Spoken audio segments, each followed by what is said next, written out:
নাহমাদুহু ওয়া নুসাল্লি আলা রাসূলিল কারীম আম্মা বাদ। সম্মানিত দর্শকবৃন্দ, আসসালামু আলাইকুম রহমতুল্লাহি ওয়া বারাকাতুহু।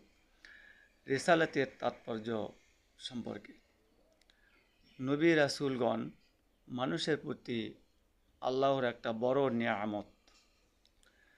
তারা সকলকে তাওহীদের দাওয়াত দিতেন এবং আল্লাহর পথে ডাকতেন।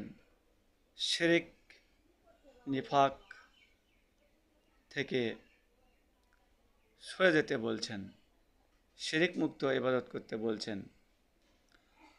তাদের দিক নির্দেশনা ছিল একদম সঠিক, আল্লাহর পথে আহ্বান করা।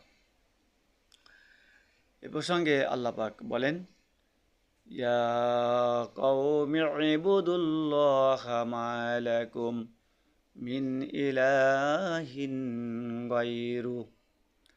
হে আমার সম্প্রদায়, তোমরা আল্লাহর ইবাদত করো, তিনি ব্যতীত তোমাদের কোনো ইলাহ নেই।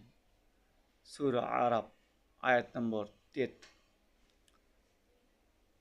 সুতরাং রাসূলদের তাৎপর্য ব্যাপক। তাদের কাজই ছিল মানুষকে সঠিক পথে আনার জন্য তথা আল্লাহর পথে আনার জন্য। সেটা একাত্মবাদ, তাওহীদ, শিরক মুক্ত ইসলাম প্রচার, এটাই নবীদের কাজ, এটাই তাদের তাৎপর্য। আশা করি বুঝতে পেরেছেন।